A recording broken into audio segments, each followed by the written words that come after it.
Okay. Hello student, कैसी हो? पढ़ाई चल रही है ना? तो कल हमारा यहाँ पे गेट टुगेदर था संडे को, और जो लोग नहीं आए तो उनको भी मैं बता देती हूँ। आप प्लीज़ एक बार विजिट कर लीजिएगा, क्योंकि मैं कुछ काम की चीज़ें आपको बताऊंगी जो आपकी गाइडेंस के लिए ज़रूरी है। नहीं, वो मैं ऑनलाइन नहीं बताऊँगी, ठीक है? और दूसरा, मैं आपको बायोलॉजी के पेपर भी डिस्ट्रीब्यूट कर रही हूँ, जो आपका फर्स्ट चैप्टर और सेकेंड चैप्टर खत्म हो गया, थर्ड और अभी फोर्थ जो चल रहा है, ठीक है? तो ये पेपर प्लीज आप कलेक्ट कर लीजिएगा, क्योंकि ये पेपर कलेक्ट करने के बाद जब इनको आप सॉल्व करोगे तो आप बहुत अच्छे से डीमोरलाइज होगी, और मेरा पर्पस जो है वो सॉल्व हो जाएगा, ठीक है? आपको अच्छे से डीमोरलाइज करने का। नहीं बच्चे, जो हम लोग सोचते हैं ना कि चीजें इजी होती है, जब अब आप लोग एक्चुअल में टेस्ट दोगे ना, तब आपका नेगेटिव मार्किंग होगी, तब आपको रियलाइज होगा कि नहीं, हम लोग जो सोच रहे थे ना कि बायोलॉजी उतना इजी सब्जेक्ट है और बस पढ़ लिया और हो गया, है ना? तो ऐसा नहीं है। तो आप लोग पेपर कलेक्ट कर लेना और उनको अच्छे से सॉल्व कर देना, और फिर उसका आंसर की आप मुझे भेज दीजिएगा, मतलब फोटो क्लिक करके, और उसका जो ओरिजिनल आंसर की फिर मैं आपको प्रोवाइड करूंगी, ठीक है? चलो, तो फिर आगे हम लोग चैप्टर स्टार्ट करते हैं। तो नेक्स्ट हम लोग आज डिस्कस करने वाले हैं। चलो, एक प्रीवियस क्लास का फटाफट फास्ट रिकैप कर लेते हैं। तो प्रीवियस क्लास के अंदर आपने क्या पढ़ा था? प्रीवियस क्लास में आपने पढ़ा था oogenesis के बारे में, राइट? तो oogenesis में हमने पहले क्या पढ़ा था कि oogenesis कैसे होगा ना। तो आपने क्या देखा था कि पहले क्या बनेगी, जर्मिनल एपिथेलियम होगा जो माइटोटिक डिवीजन करेगा, कब? बिफोर बर्थ, ठीक है? और ये सेकंड मंथ से स्टार्ट हो जाएगा, और फिर यहाँ पे क्या बनेगी, खूब सारी उगोनिया बनेगी, और फिर उगोनिया जो होगा वो क्या करेगा, उगोनिया के अंदर कोई भी एक सिंगल जो सेल होगी वो एनलार्ज होगी और वो प्राइमरी oocyte के अंदर कन्वर्ट होगा, ठीक है? एंड फिर आप ग्रोथ करने के बाद प्राइमरी oocyte में कन्वर्ट होगा, एंड बाकी की जो रिमेनिंग उगोनिया होगी उसी के ऊपर अटैच रहेगी, जिसको आप लोग क्या बोलते हो, ग्रेनुलोसा सेल या फॉलिक्यूलर सेल्स, ठीक है? और इस तरीके से ये बन जाएगा प्राइमरी फॉलिकल, राइट? तो फॉलिकल का मीनिंग क्या है? फॉलिकल का मीनिंग है oocyte plus supporting cells. Copy में लिख लीजिए, follicles is equal to oocyte। अब ये oocyte प्राइमरी भी हो सकता है और सेकेंडरी oocyte भी हो सकता है। तो oocyte प्लस सपोर्टिंग सेल्स, और ये सपोर्टिंग सेल्स कौन सी हो गई? ग्रेनुलोसा सेल्स, ठीक है? फिर उसके बाद हमने देखा था कि फिर उसके बाद में क्या हुआ था, प्राइमरी फॉलिकल्स के ऊपर क्या करेगा, ओवरी खुद से अपने कुछ सेल्स इंट्रोड्यूस करेगा, जिसको बोलते हैं थीका सेल्स। नाउ ये कन्वर्ट हो जाएगा किसमें? सेकेंडरी oocytes के अंदर। फिर उसके बाद में क्या होगा, प्राइमरी oocyte के अंदर मियोसिस 1 स्टार्ट होगा, बट वो कंप्लीट नहीं होगा। आई एम सॉरी, मियोसिस 1 जो है वो ऑलरेडी स्टार्टेड हो गया था बिफोर बर्थ ना। अब जब वो एडल्ट फेज के अंदर एंटर होगा तो उस कंडीशन में उसमें मियोसिस 1 कंप्लीट हो जाएगा और मियोसिस 2 स्टार्ट होगा, राइट? एंड मियोसिस 1 कंप्लीट होने के बाद बन जाएगा सेकेंडरी oocyte। अब हमने बोला था कि यहाँ पे बन गई सेकेंडरी oocyte, राइट? एंड फिर उसके बाद जो सराउंडिंग में जो ग्रेनुलोसा सेल्स होती है वो लिक्विड सिक्रेट करेगी, और उसके लिक्विड की डिपोजिशन इससे क्या बन जाएगा, एंट्रम, ठीक है? और फिर उसके बाद में थीका सेल्स भी क्या करेगी, डिवाइड करेगी, और फिर फाइनली ये बन जाएगा टर्शरी फॉलिकल्स। ध्यान रखना, and presence of antrum indicate tertiary follicle. फिर उसके बाद में एंट्रम का स्पेस, मतलब वो फ्लूइड का सिक्रेशन और बढ़ेगा, है ना? तो ध्यान रखना, ग्रेनुलोसा सेल्स कैसी होती है, सिक्रेटरी होती है। अच्छा, फिर उसके बाद में उसका सिक्रेशन बढ़ेगा, और उसके सिक्रेशन से क्या होगा, एंट्रम का साइज और बढ़ेगा। यहाँ पे हमने बनाया था ग्राफियन फॉलिकल या फिर मेच्योर फॉलिकल, ठीक है? और उसमें हमने देखा था कि बाहर वाली जो थीका सेल्स होती है वो क्या होगी, डिवाइड हो जाएगी। बाहर वाला, सबसे बाहर वाला फाइब्रस होता है, जो क्या करेगा, ओवरी के अंदर स्ट्रोमा जो होता है उसमें उसको डिसॉल्व करने का काम करता है। क्योंकि आप लोगों ने क्या देखा था कि ओव्यूलेशन के बाद जो है ना, वो कॉर्पस ल्यूटियम क्या करता है, स्ट्रोमा के साथ ओवरी के अंदर एम्बेडेड रहता है ना, तो उसको स्ट्रोमा के साथ बाइंड अप करने का काम किसका होगा, थीका के अंदर हमने सबसे बाहर फाइब्रस टिश्यू पड़ा होगा, ठीक है? जिसको हमने थीका एक्सटर्नल बोला था। फिर उसके बाद सेकंड होगा थीका इंटरनल, जिसका हमने फंक्शन क्या पढ़ा था, जिसका फंक्शन होगा क्या, एंड्रोजन हार्मोन सिक्रेट करना। मतलब फीमेल में भी क्या सिक्रेट होता है, एंड्रोजन, टेस्टोस्टेरोन सिक्रेट होता है, क्लियर? फिर उस एंड्रोजन को एस्ट्रोजन में कौन कन्वर्ट करेगा, उसको कन्वर्ट करेगा ग्रैनुलोसा सेल्स, जो हम लोग आज पढ़ेंगे ना। और फिर उसके बाद हमने देखा था कि यहाँ पे जो सेकेंडरी oocytes होती है वो कुछ ग्रेनुलोसा सेल्स उसको वॉल के साथ में अटैच करने का काम करती है, जिसको हमने नाम दिया था क्यूमुलस ओफेरस, ठीक है। और फिर उसके बाद में यहाँ पे इस ग्राफिन फॉलिकल जो होती है वो मैच्योर फॉलिकल होती है, जिसको डिस्कवर किया था साइंटिस्ट ग्राफियन ने, है ना। एंड इसका फाइनली क्या हो जाएगा, ओव्यूलेशन हो जाएगा। और ओव्यूलेशन के बाद क्या होगा, सेकेंडरी oocyte जो होती है वो रिलीज होती है। तो ध्यान रखना कि ओव्यूलेशन के अंदर एग नहीं रिलीज होता है, ओव्यूलेशन के अंदर क्या रिलीज होती है, सेकेंडरी oocyte जो मियोसिस 2 के अंदर अरेस्टेड है अभी, ठीक है। उसके अंदर मियोसिस 2 अभी खत्म नहीं हुआ है। तो ओव्यूलेशन में क्या रिलीज होता है, सेकेंडरी oocyte रिलीज होती है। ये कहना गलत है कि वहां पे ओवम या फिर एग रिलीज होता है।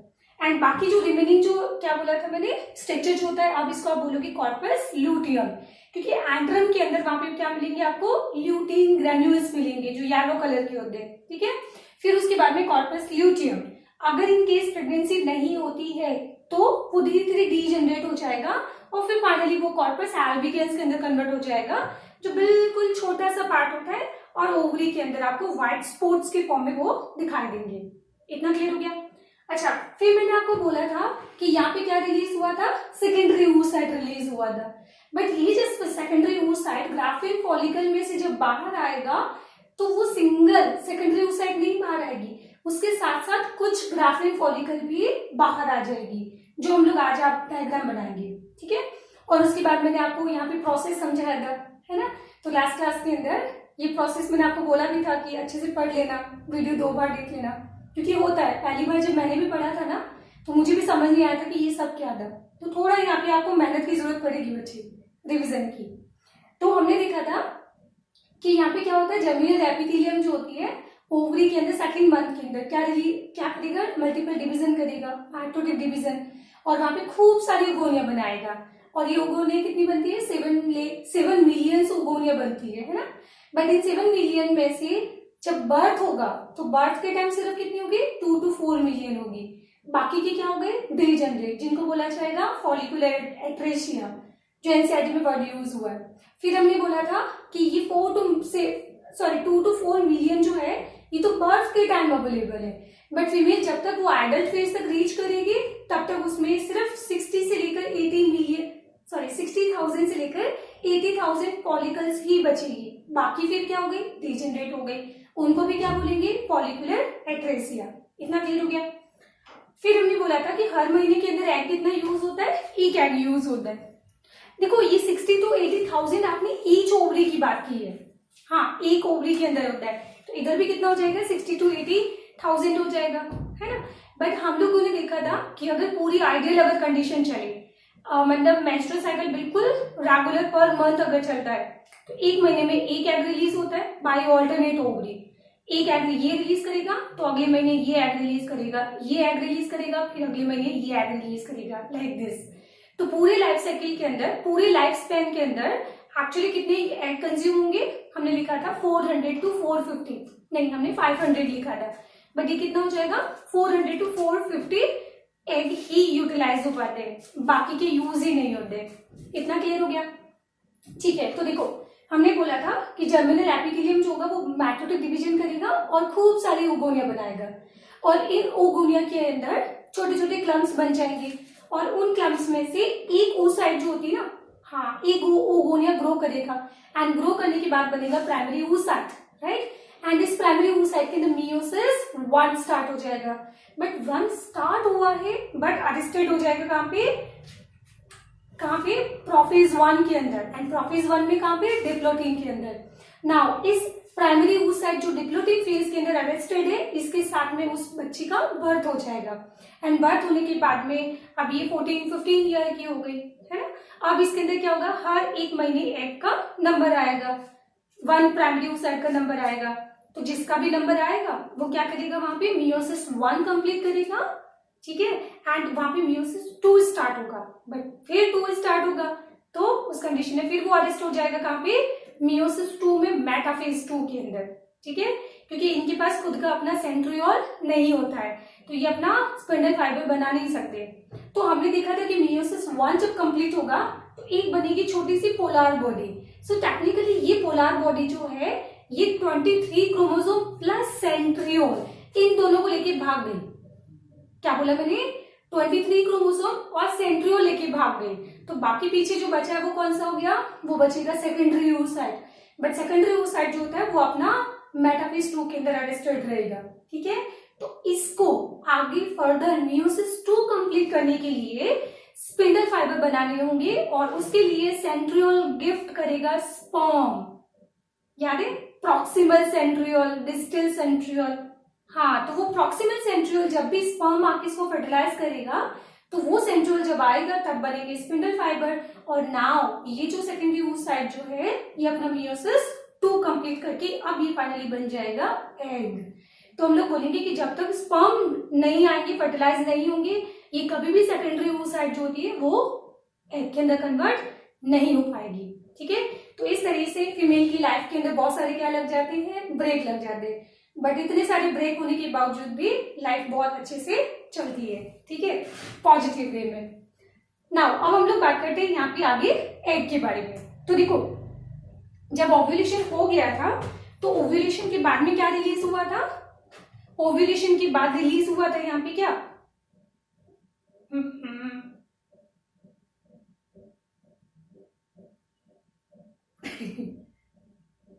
मैंने बहुत ज्यादा इंक भर दी लालच में। ठीक है, चलिए तो सेकेंडरी oocyte के बारे में बात करते हैं यहाँ पे। तो स्ट्रक्चर ऑफ ओवम,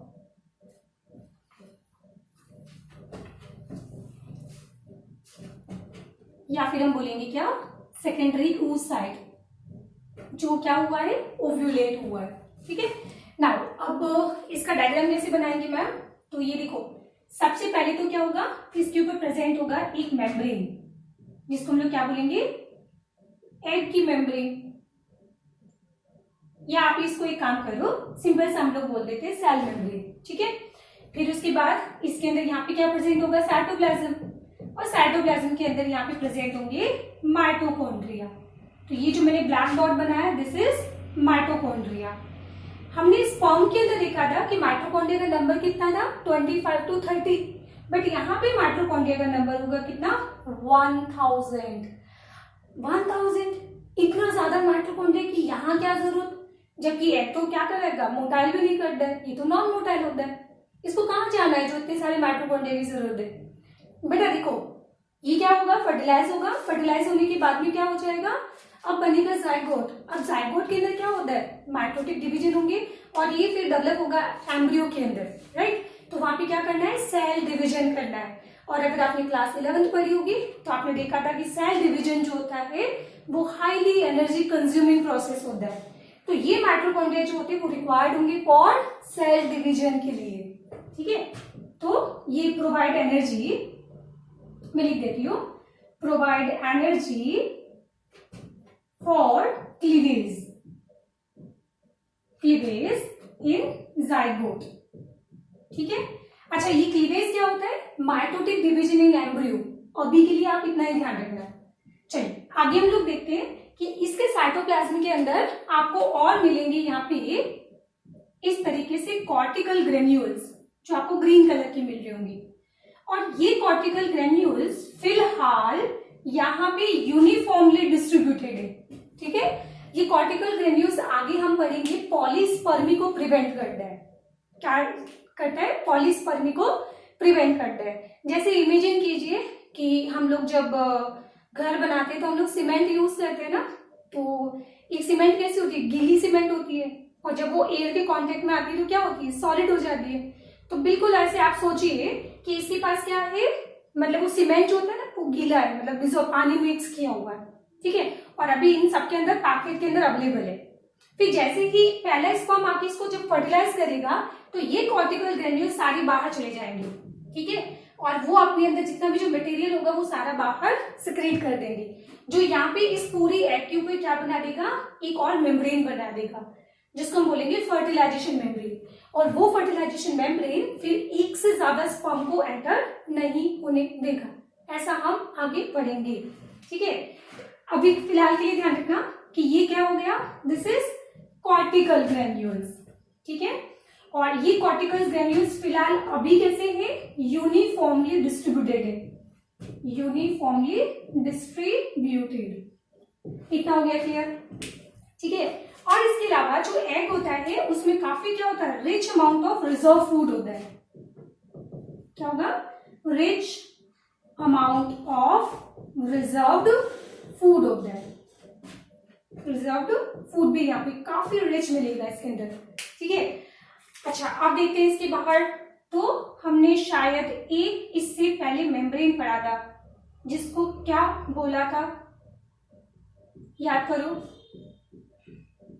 एक है ना, एक मेम्ब्रेन खुद से सिक्रीट करता है, और ये एग जो मेम्ब्रेन खुद से सिक्रीट करता है, क्या बोलते हैं इसको?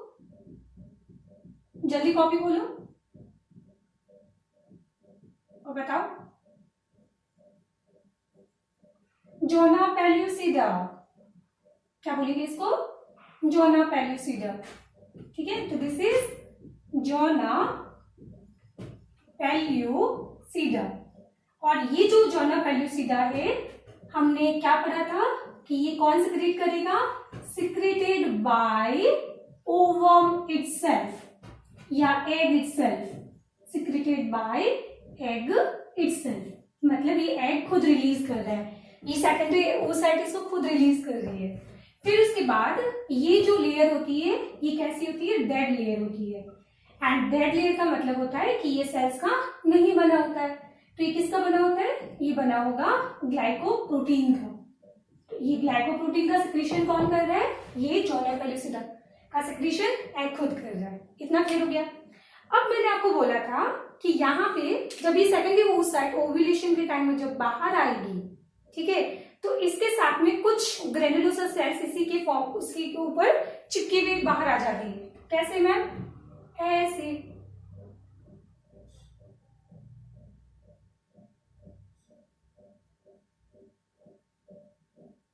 ये आपको ब्लैक कलर दिख रहा है?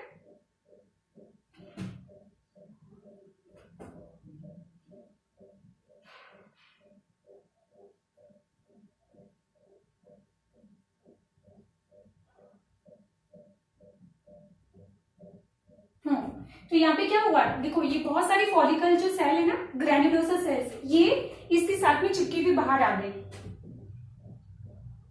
ठीक है। अब इन ग्रेनुलोसा सेल्स को आपको ग्रेनुलोसा सेल नहीं बोलना है।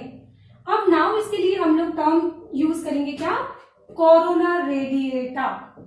क्या टर्म यूज करेंगे? Corona radiata. तो मैं बता देती हूँ, कोरोना रेडिएटा पहले क्या थी? Granulosa cells. And granulosa cells का पीछे अगर जाए पास्ट, तो वो क्या थी? oogonia, ठीक है, जो एग बनाने में पार्टिसिपेट नहीं करती है। अच्छा, एक लास्ट चीज में अगर मैं यहाँ पे बताऊं, तो आप लोगों ने कभी 11th क्लास पढ़ी होगी, और 11th क्लास के अंदर आपने कभी पढ़ा होगा प्लांट सीमेंट, ठीक है, और एनिमल्स के अंदर पढ़ा होगा क्या? Animal cement. ये क्या होता है मैम? देखो, मैंने जब ऐसे किया ना, ठीक है, तो ऐसा तो नहीं है ना मेरी सेल्स नीचे गिर गई बहुत सारी, नहीं, सारी सेल्स आपस में क्या होती है? चिपकी हुई होती है ना। जैसे हम घर बनाने के टाइम जब ब्रिक को यूज करते हैं, तो उनको बीच में सीमेंट से हम लोग बाइंड करते हैं। तो एग्जैक्टली सेम चीज हमारी सेल्स भी आपस में बीच में क्या चिपका होता है? सीमेंट होता है। तो प्लांट सीमेंट कौन होता है? Plant cement is pectin. Plant cement कौन होता है? पैक्टिन। और वहीं पे एनिमल सीमेंट होता है हाइलुरोनिक एसिड। क्या होता है?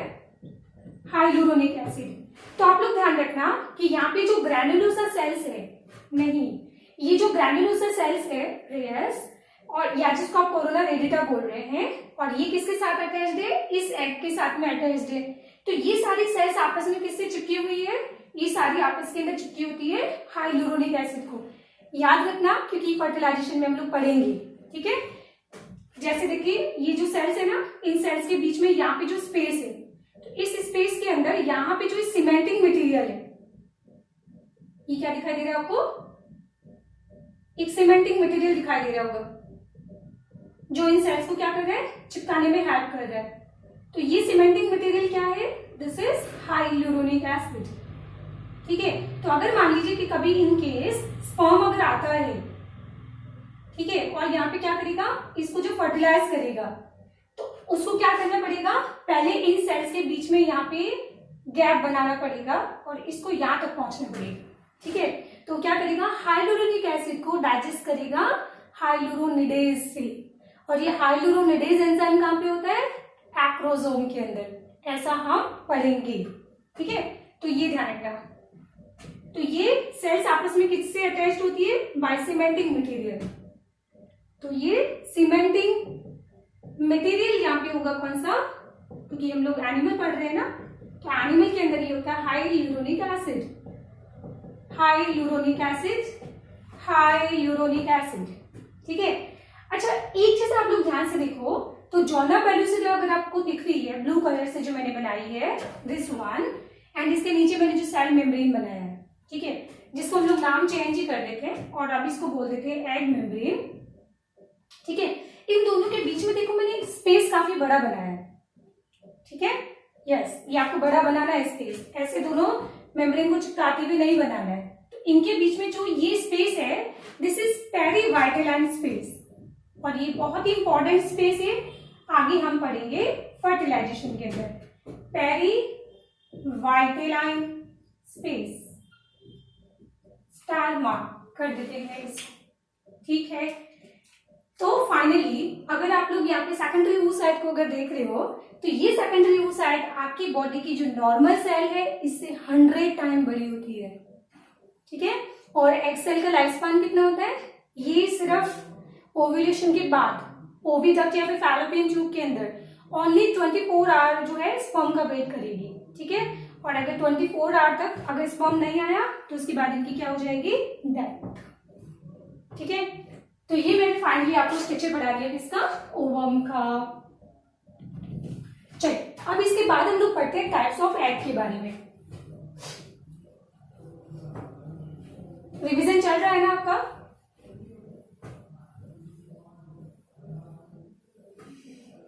और बच्चे आप लोग देखो ऐसे लास्ट में वेट मत किया करोगे, चैप्टर खत्म होगा उसके बाद रिवीजन होता है, फिर बाद में कुछ नहीं होता है। आपने फर्स्ट चैप्टर खत्म किया था ना, तो जो जितना आपने साथ का साथ रिवीजन कर लिया हो गया, उसके बाद कुछ नहीं होता है। पर आप लोग टाइम सेव कर दो, क्योंकि हमें क्लास 11 भी पढ़नी है फिर आगे, ठीक है। तो ऐसा नहीं कि बाद में आपका 12th का सिलेबस भी बाकी पड़ा है और मैं अभी 11th शुरू कर रही हूँ, फिर आप परेशान हो रही हो कि अब मैं क्या पढ़ूँ, ठीक है। तो अभी 12th जब पढ़ा रही हूँ तो खूब सारा रिवीजन भी करते जाओ, ताकि बाद में हमें टाइम की रिक्वायरमेंट नहीं हो, ठीक है। चलिए, तो आगे हम लोग पढ़ते हैं यहाँ पे टाइप्स ऑफ एग के बारे में।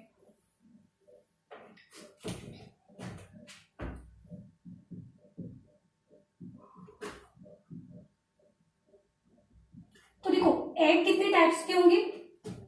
अच्छा, एग के अंदर आपने कभी सुना होगा यॉक, है ना, जो उसका एक्चुअली रिजर्व फूड होता है ना एग के अंदर, उसको हम लोग क्या बोलते हैं? यॉक बोलते हैं।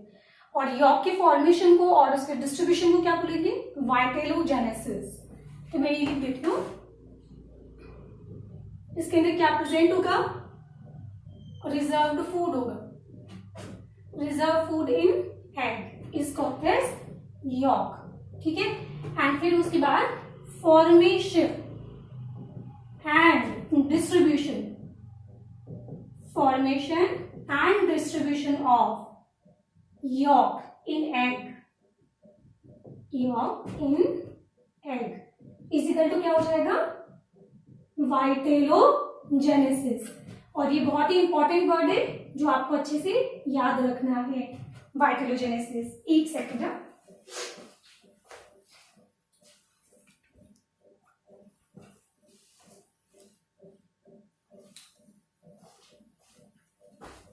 चलिए। तो आगे हम लोग अब बात करते हैं क्या? टाइप्स ऑफ एग के बारे में। तो यहाँ पे एग जो है मैं आपको 3 तरह से पढ़ाऊंगी। कैसे मैम? पहले मैं आपको पढ़ाऊंगी अमाउंट के बेसिस पे, बेस्ड ऑन अमाउंट। फिर उसके बाद में पढ़ाऊंगी बेस्ड ऑन डिस्ट्रीब्यूशन, मीन्स उसके अंदर यॉक का डिस्ट्रीब्यूशन कैसे होता है।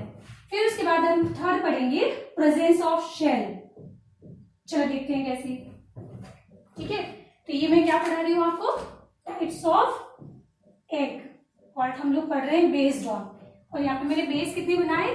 अमाउंट, डिस्ट्रीब्यूशन, और हम पढ़ रहे हैं शेल के बारे में। तो देखिए, या तो एग में यॉक होगा ही नहीं, या होगा तो थोड़ा होगा, या होगा तो हाफ होगा, या अगर बहुत सारा ही यॉक होगा। तो मैंने 4 तरह के आपको एग पढ़ा दिए यहाँ पे। कौन कौन से? सबसे पहले आएगा ए लेसिथल, ए लेसिथल, ठीक है। सेकेंड होगा इसके अंदर क्या, माइक्रोलेसिथल, माइक्रोलेसिथल। और उसके बाद थर्ड हो जाएगा मीजोलेसिथल, मीजोलेसिथल। ठीक है, लेसिथल मतलब यॉक। और उसके बाद आ जाएगा मेगा या फिर और मैक्रोलेसिथल, मेगा या फिर मैक्रोलेसिथल। चलिए देखते हैं, ए फॉर अपसेंट। ठीक है, तो इसके अंदर क्या होगा, यॉक अपसेंट होगा। और माइक्रो का मतलब स्मॉल अमाउंट होगा, मीजो मतलब क्या होता है, मॉडरेट अमाउंट, ना ज्यादा ना कम। ये क्या हो जाएगा, मॉडरेट अमाउंट हो जाएगा, ना ज्यादा ना कम।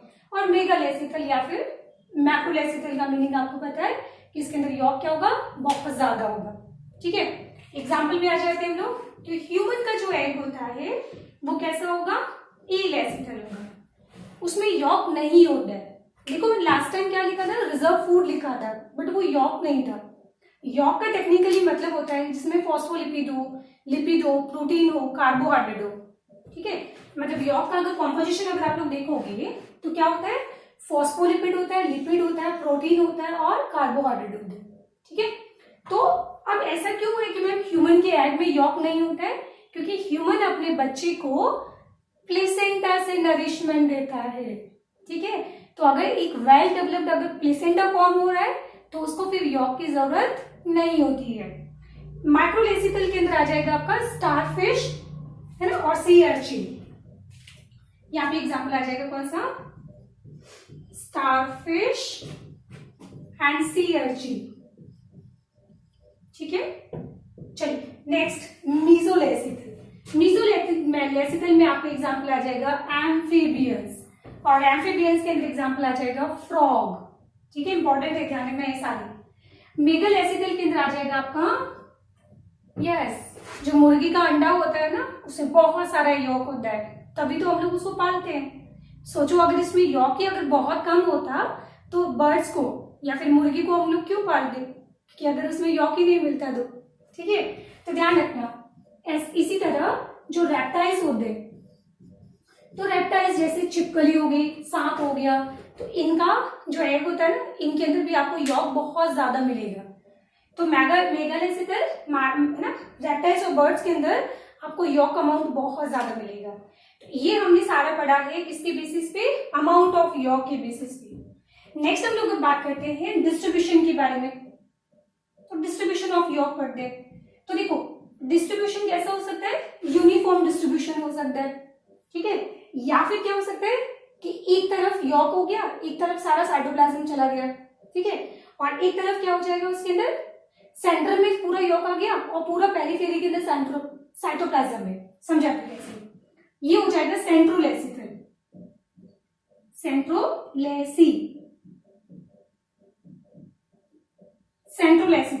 सेंट्रोलेसिथल में क्या लिखा मैंने, सेंटर में यॉक होगा। क्या मिलेगा आपको, सेंटर में यॉक मिलेगा। तो देखो ये सारा वाला जो पार्ट है ना, दिस इज यॉक, जो यहाँ पे मैं ब्लैक कलर से बना रही हूँ। तो ये तो सारा यॉक हो जाएगा। और जहां पे साइटोप्लाज्म कहां पे मिलेगा आपको, बिल्कुल ये पेरिफेरी के अंदर, और न्यूक्लियस भी कहां पे आ जाएगा, फिर पेरिफेरी के अंदर आ जाएगा। ठीक है, मान लो ये मैंने यहाँ पे बना दिया न्यूक्लियस, और ये हो जाएगा यहाँ पे क्या, साइटोप्लाज्म। और ऐसा आपको मिलेगा कहां पे, इंसेक्ट के अंदर। ऐसा आपको कहां पे मिलेगा, इंसेक्ट के अंदर। चलिए उसके बाद नेक्स्ट आ जाएगा कौन सा, मैंने बोला था सेंट्रोलेसिथल, और एक कंडीशन ऐसी आएगी, क्या मैम, टीलोलेसिथल। तो टीलो मतलब क्या होता है, वन टर्मिनल एंड। ठीक है, वन टर्मिनल एंड मतलब इसके अंदर यॉक जो होता है वो एक साइड के अंदर चला जाएगा।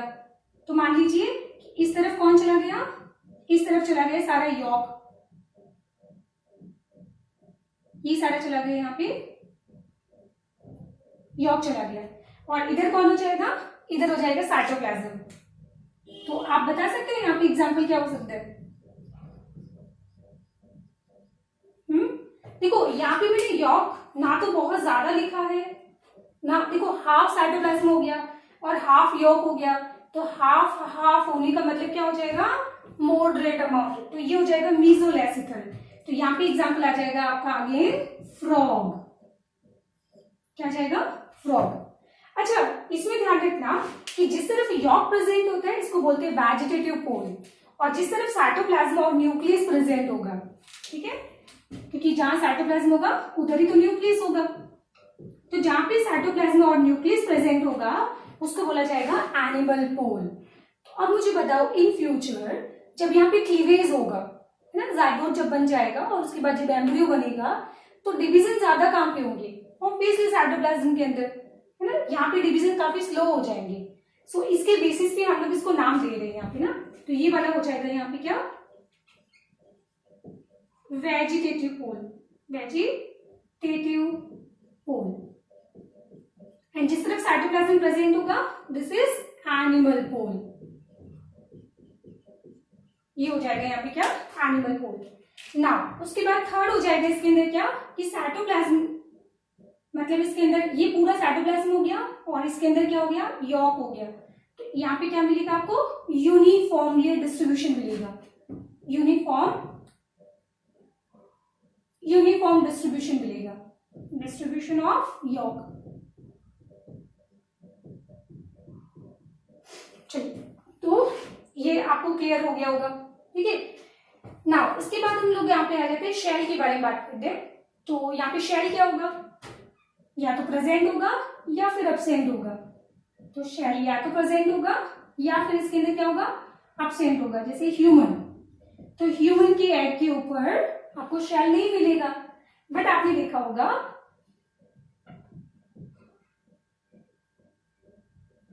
क्लीडोइक एग, ये क्या बना रही हूं मैं, क्लीडोइक एग। क्लीडोइक एग का मतलब होता है जहां पे शेल प्रेजेंट होता है। जैसे इसके अंदर अगेन एग्जांपल आ जाएगा आपका बर्ड्स और रेप्टाइल्स। हैन होता है ना, उसके बर्ड ना एग के ऊपर आपको क्या मिलेगा, एक शेल मिलता है ना जो कैल्शियम कार्बोनेट का बना होता है, तो बर्ड एंड यहाँ पे एग्जांपल आ जाएगा क्या, रेप्टाइल्स आ जाएगा। ये क्लियर हो गया, तो इनको बोला जाता है क्या, क्लीडोइक एग। इतना क्लियर। अच्छा, इसके अंदर एक काम करते हैं, हम लोग एक मुर्गी के अंडे का डायग्राम बना लेते हैं। इसका मुर्गी के अंडे का डायग्राम, ठीक है, लेट्स सी, ये मैं बना रही हूं, इसको मैं नीचे लिख देती हूँ। अगर ये एब्सेंट होगा तो इसको बोला जाएगा non cleidoic egg, non cleidoic, cleidoic egg, cleidoic egg. चलिए, तो देखो इसके सबसे बाहर यहाँ पे प्रेजेंट होगा क्या, शेल, और ये शेल किसका बना होता है, ये बना होता है कैल्शियम कार्बोनेट का, जिसमें इसका परसेंटेज होता है 94% के अराउंड ना। फिर शेल के नीचे एक और मेम्ब्रेन प्रेजेंट होती है जिसको बोलते हैं शेल मेम्ब्रेन, ये आपको याद रखना है सब। ये जो मैं रेड कलर बना रही हूं ना, जब आप उसकी शेल को तोड़ते हो ना तो वो बिल्कुल उसी के साथ में टूट के बाहर निकल जाती है, तो दिस इज शेल मेम्ब्रेन। तो मतलब इसका शेल जो है ना दो चीजों का बना होता है, आउटर हार्ड पार्ट होता है, इनर वाला क्या होगा, थिन फ्लेक्सिबल इलास्टिक पार्ट हो जाएगा। और इसके अलावा ये जो एग होता है, इस एग के ऊपर ये जो मैं ब्लू कलर बना रही हूं दिस इज एग मेम्ब्रेन। जो आपने 10th क्लास में एक्सपेरिमेंट पढ़े होंगे कि अगर एग को हम लोग क्या करते हैं, डाइल्यूट अगर HCl में रख देते हैं, तो डाइल्यूट HCl के अंदर ये कैल्शियम कार्बोनेट क्या हो जाएगा, डिसॉल्व हो जाएगा, शेल डिसॉल्व हो जाएगा, और फिर उसके बाहर आपको एक जो फ्लेक्सिबल जो मेम्ब्रेन मिलेगी दिस इज एग मेम्ब्रेन। तो ये क्या हो जाएगा, एग मेम्ब्रेन हो जाएगा। फिर देखो इसके अंदर यहां पे प्रेजेंट होता है क्या, अब ये जो एग होता है, हमने क्या पढ़ा था कि जो बर्ड का एग होता है वो कैसा होता है, मैक्रोलेसिडल होता है, ठीक है। और मैक्रोलेसिडल का मतलब होता है कि इसके अंदर, और इसका डिस्ट्रीब्यूशन ऐसा मिलेगा आपको, ऐसा ओ नहीं, यूनिफॉर्म डिस्ट्रीब्यूशन नहीं था ये, सॉरी, इसके अंदर ये हो जाएगा आपका डिस्कॉर्ड। क्या हो जाएगा? Discord egg. डिस्कॉर्ड एग का मतलब, यहाँ पे मैं एग्जांपल लिखती हूँ बर्ड और रेप्टाइल्स। तो बर्ड और रेप्टाइल्स के अंदर यॉक बहुत ज्यादा होता है, लिखा है ना आपने। तो मान लीजिए कि ये इतना अमाउंट सारा क्या हो जाएगा? यॉक हो जाएगा। और उसके अंदर साइटोप्लाज्म बहुत कम होगा। तो ये साइटोप्लाज्म आपको यहाँ पे ऊपर दिखाई देगा, यहाँ पे डिस्क लाइक। तो ये हो जाएगा साइटोप्लाज्म। ठीक है, तो साइटोप्लाज्म यहाँ पे आपको कैसा दिखाई देगा? Disc like. ऐसे मत देखो उसको, ऐसे ऊपर से देखना। तो ऊपर से देखो तो आपको छोटी सी डिस्क लाइक स्ट्रक्चर मिलेगा। ठीक है, तो disc like distribution, that's why इसको बोला जाएगा क्या? डिस्कॉइड। यहाँ पे तो आपको दिख रहा है ये क्या? साइटोप्लाज्म। और यहाँ पे ये चीज क्या होगा? यॉक। पर अगर आपने देखा होगा यॉक ना, तो यॉक इसके अंदर ऐसा होता है,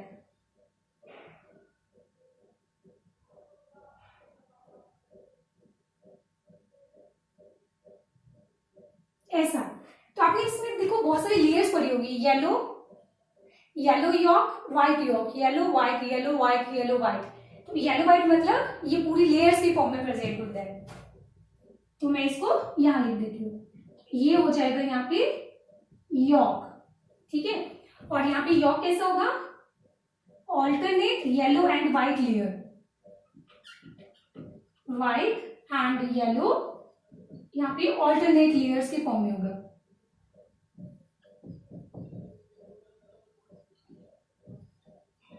ऑल्टरनेट लेयर्स होगी यहाँ पे। ठीक है, अच्छा इसके बाद यहाँ पे ये जो मटेरियल यहाँ पे प्रेजेंट होगा, दिस इज एल्बुमिन, जो हम लोग खाते हैं इसका पार्ट ना, ये वाला पार्ट, ये क्या होता है? एल्बुमिन।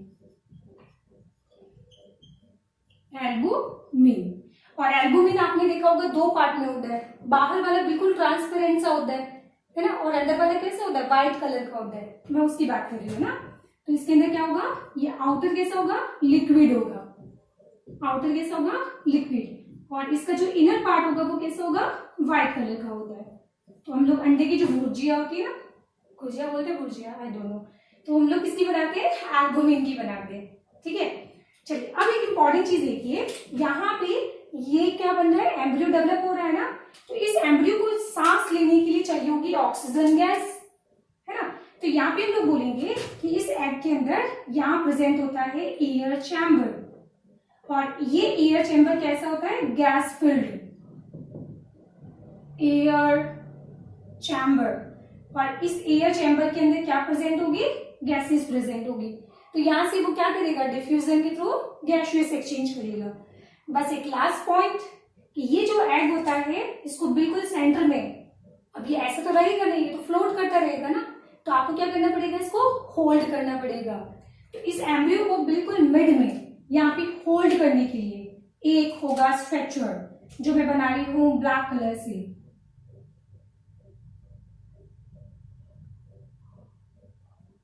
दिख रहा है आपको? जो एग को बीच में बिल्कुल होल्ड करने का काम कर रहा है। दिस इज इंपॉर्टेंट टर्म, चैलेजा। ये चैलेजा हमने पहले भी कभी पढ़ा था क्या?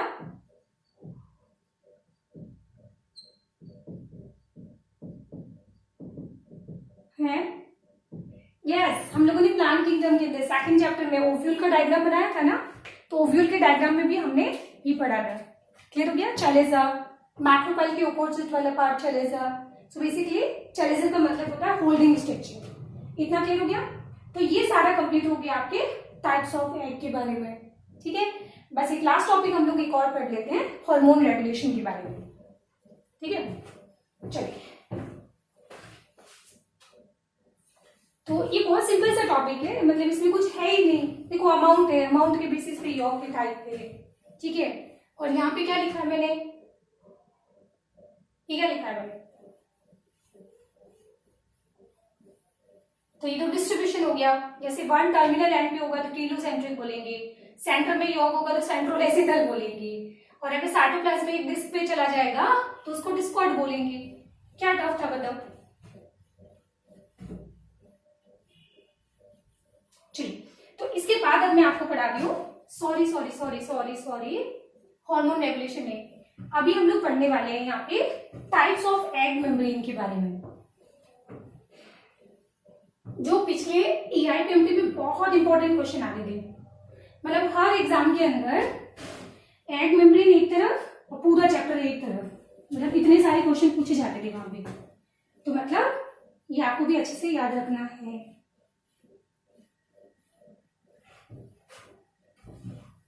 तो नेक्स्ट हमारा टॉपिक क्या है, हार्मोन रेगुलेशन में आपको नेक्स्ट क्लास में पढ़ाऊंगी ना। तो आज हम लोगों ने सिर्फ एग कंप्लीट किया है। तो नेक्स्ट हम पढ़ने वाले टाइप्स ऑफ एग मेम्ब्रेन के बारे में। ये आज का लास्ट टॉपिक,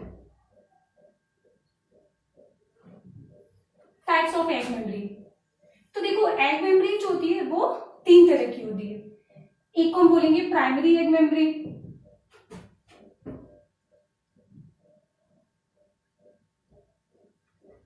फिर क्या हो जाएगा इसके अंदर सेकेंडरी एग मेम्ब्रेन, और फिर हो जाएगा इसके अंदर टर्शरी एग मेम्ब्रेन। तो ये 3 तरह की एग मेम्ब्रेन होती है, ठीक है। अब एक ट्रिक याद रखना कि तीनों एग मेम्ब्रेन कभी भी एक साथ प्रेजेंट नहीं होगी। हमेशा ये सिर्फ 2 ही एक साथ हो सकती है। कैसे 2? प्राइमरी सेकेंडरी एक साथ हो सकती है, या फिर सेकेंडरी टर्शरी एक साथ हो सकती है, या फिर प्राइमरी टर्शरी एक साथ हो सकती है। तो एग्जाम में कभी क्वेश्चन अगर आता है ना, और उसमें अगर ऐसा क्वेश्चन दिया हुआ है कि जहाँ पे तीनों एग मेम्ब्रेन एक साथ प्रेजेंट है, तो वो तो ऑप्शन तो बिल्कुल ही गलत हो जाएगा, ठीक है। तो एट ए टाइम हम बोलेंगे कि यहाँ पे 2 मेम्ब्रेन ही एक साथ हो सकती है एग पे, ठीक है। तीनों कभी एक साथ आपको नहीं मिलेगी, ठीक है। चलो, तो यहाँ पे हम बात करते हैं प्राइमरी एग मेम्ब्रेन। आप इसको बोलोगे जो एग खुद सिंथेसाइज करता है, खुद सिक्रीट करता है। सेकेंडरी एग मेम्ब्रेन जो ओवरी सिक्रीट करती है, एंड टर्शरी एग मेम्ब्रेन जो ओविडक्ट सिक्रीट करता है, ठीक है। कोई बता सकते हो इसमें एग्जांपल जो एग खुद रिलीज करता है? जोना पेल्यूसिडा, ओवरी सेल, ओवरी क्या सिक्रीट करता है? थीका सेल्स, जो आगे जाके क्या बनाएगा, मतलब थीका सेल्स, है ना। और यहाँ पे हो जाएगा, आज ही मैंने अभी पढ़ाया था कैल्शियम कार्बोनेट का, वो कौन सिक्रीट करता है? ओविडक्ट या फिर यूट्रस सिक्रीट कर सकता है, ठीक है। चलो, तो ये हम लोग क्या बोलेंगे कि this is secreted by ovary, sorry by egg itself. और ये कहां पे, ये कौन सिक्रेट करेगा? इसको बनाएगा कौन? सिक्रेटेड नहीं, फॉर्म्ड या फिर सिक्रेटेड। तो ये फॉर्म्ड बाय ओवरी, ठीक है। और इसको कौन फॉर्म करेगा? तो फॉर्म्ड बाय ओविडक्ट और अदर रिप्रोडक्टिव ट्रैक,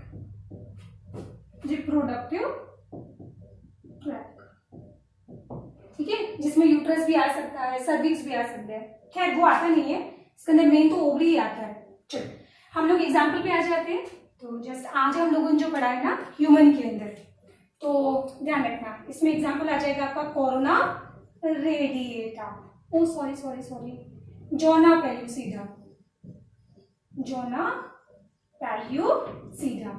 और जोना पेल्यूसिडा आपको कहाँ पे मिलेगा? इन मैमल्स, ठीक है। और यहाँ पे हमने पढ़ा था थीका सेल्स, तो वो क्या है? Secondary egg membrane. और इसके अलावा हमने पढ़ा था ग्रेन्युलोसा सेल्स,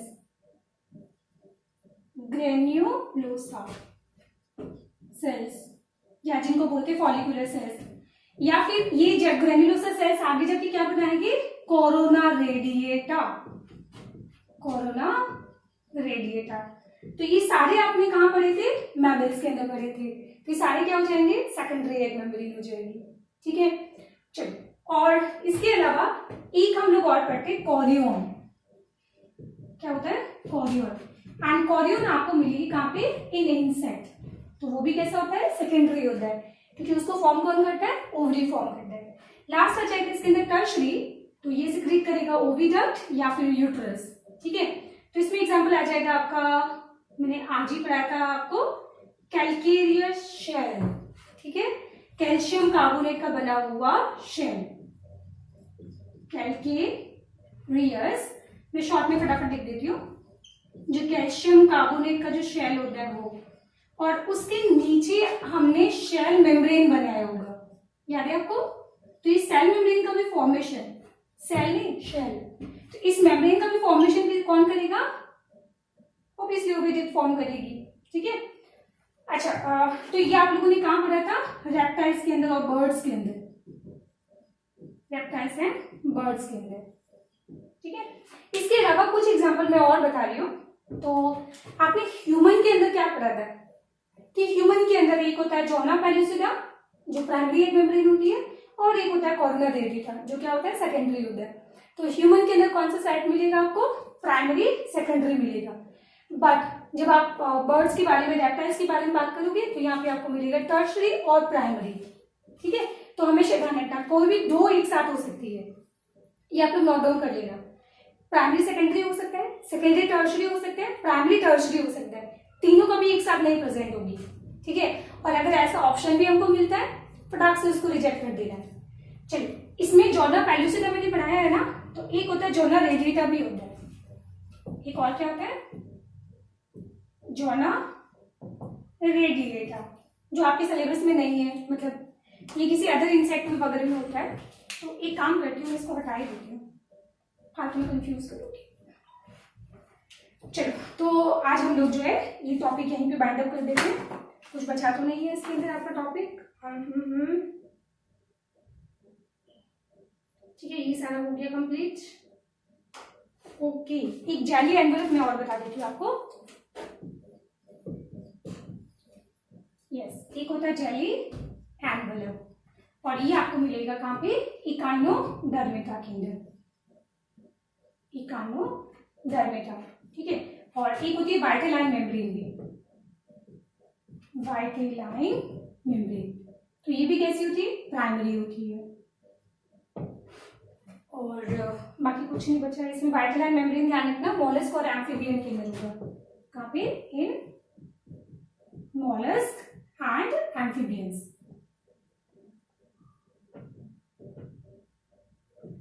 चलिए, तो आपको इतना ही ध्यान रखना। इसमें ह्यूमन के अंदर कौन कौन सी होती है तो मैं टिक कर देती हूँ। एक ये वाला होगा, एक ये वाला होगा, ठीक है। तो ह्यूमन के अंदर आपको मिलेगा प्राइमरी और सेकेंडरी। तो आज के लिए इतना। नेक्स्ट क्लास के अंदर हम लोग स्टार्ट करेंगे हार्मोन रेगुलेशन के बारे में। तो आज हम लोगों ने क्या पढ़ा था? एग का स्ट्रक्चर पढ़ा था, और टाइप्स ऑफ एग पढ़े थे, और टाइप्स ऑफ एग मेम्ब्रेन। बस ये छोटा सा टॉपिक है, इसको फटाफट आज के आज याद कर लेना, ठीक है। और स्टडी मटेरियल से प्लीज इसको पढ़ लेना आप लोग। थैंक यू, बाय बाय, जय हिंद।